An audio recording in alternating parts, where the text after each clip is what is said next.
is making. And Vikram Singh, I want to bring you in because many of these sleeper cells are already activated. The funding is already in place.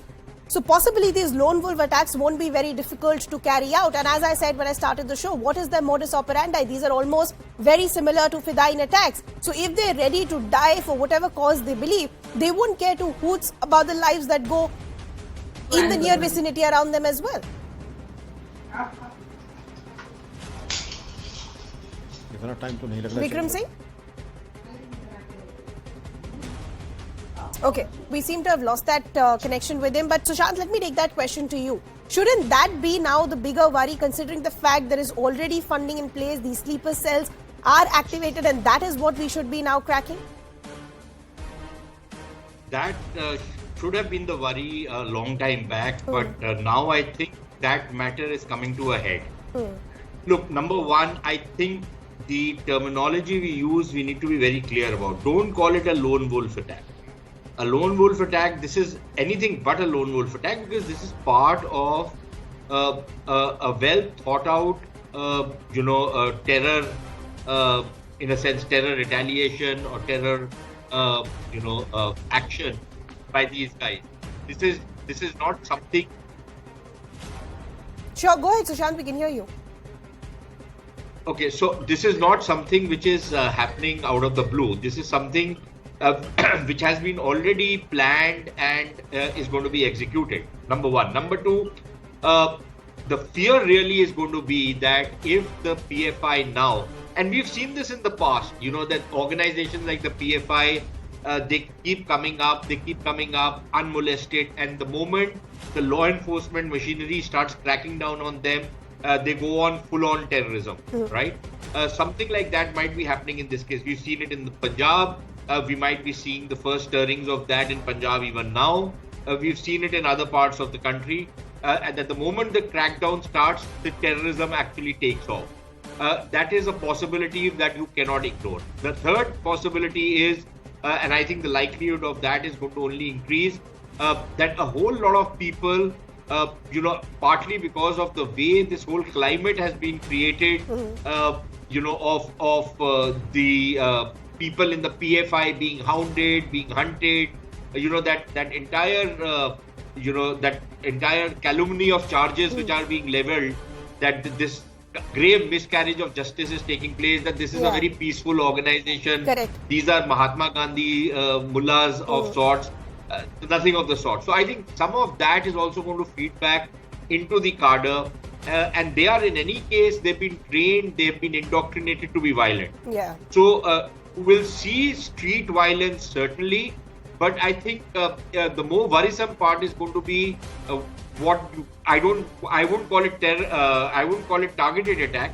I would call it terror strikes against individual targets, against organizations, against government institutions, and I think that is something we need to worry about. So we need to brace for that, and we need to keep the crackdown going on so that we can limit the potential of these guys to carry out that kind of carnage in this country.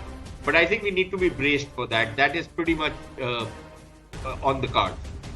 I think Sushant is making a very fair point that we need to now brace for it. And I want to bring you in here. Taking on from what Sushant is saying, that if we need to brace for it in terms of, because of the rampant radicalization in terms of the cadre already on the ground, then fair to say incidents like what took place on Friday were only a precursor and it will only get worse in days to come?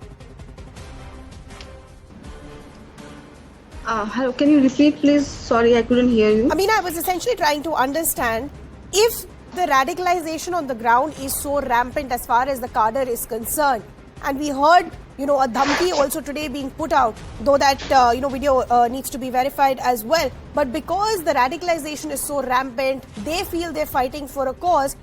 Then what we saw play out on Friday, was it just a precursor and should we prepare ourselves for worse? Right, radicalization is so rampant, but I think we should not exaggerate that as well. Even if you read the PFI document their vision of 2047, they have said if 10% of Indian Muslim will back them up, it would be easier for them to execute their plan. So that means PFI themselves accept that even 10% of Indian Muslim don't support them. So we should not make a generalized comment here. Also, I want to say that this is not about a terror attack kind of problem in front of India, but it is more than that. Their goal is mass mobilization. They are looking for something more sinister here. They are looking for the civil war here. And their establishment of grievance is not that there is a Hindutva government or something like that. They even don't accept any secular government of India. It's clearly mentioned in their document that after the British government, Muslims are marginalized in India and Hindus have been favored in India. So you can clearly see the modus operandi of the typical Islamist outlet here, where they established that Muslims are oppressed anyhow unless they are the one who rules, who have a power in the government. So that's how they are operating, and I think we should, without generalizing, should be very brutal and honest, critical, and should acknowledge the problem, but we should not generalize here.